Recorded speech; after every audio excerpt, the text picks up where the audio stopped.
राजगुरुनगरात सेवानिवृत्त शिक्षकाच्या घरी धाडसी चोरी, सोन्या चांदीच्या दागिन्यांसह रोकड लंपास।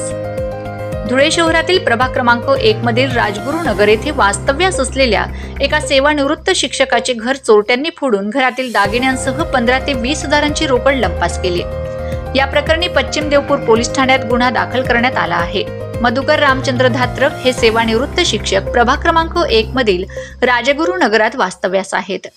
काही कामानिमित्त ते परिवारासह धुळे शहरातील त्यांच्या मुलीकडे गेले होते। नेमकी हीच संधी साधत चोरट्यांनी शुक्रवारी 19 जुलै रोजी मध्यरात्री 12 वाजेनंतर रात्री या ठिकाणी घरफोडी केली आहे। या घटनेत कपाटातील 12 ग्रॅम सोने चांदीच्या दागिन्यांसह 15 ते 20 हजारांची रोकड चोरट्यांनी लंपास केली।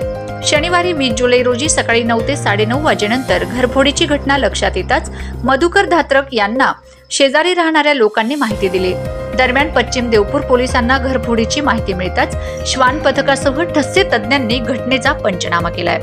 श्वानाने काही अंतर माग काढला, मात्र पुढे ते अयशस्वी ठरलेत। या प्रकरणी पश्चिम देवपूर पोलीस ठाण्यात अज्ञात चोरट्या विरोधात गुन्हा दाखल करण्यात आला आहे। दरम्यान चोरीच्या या घटनेमुळे राजगुरुनगरातील रहिवाशांमध्ये भीतीचं वातावरण पसरलेलं आहे।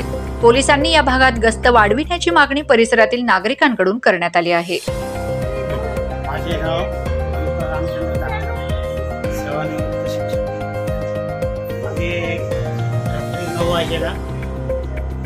वाजेला मुलीकडे फुलेपाणी या ठिकाणी झोपायला गेलो।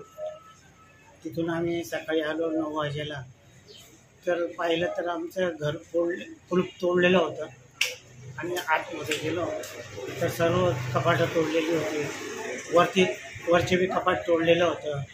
त्यानंतर आमच्या लॉकरमधले 15-20 हजार रोख, ज्वारीच्या कानातले 2 जोड, चांदीच्या वस्तू, नातूंच्या अंगठ्या असा ऐवज गेलेला आहे। पोलीस येऊन गेले। पोलिसांनी शहानिशा केलेली, पुढील तपास ते करतायत।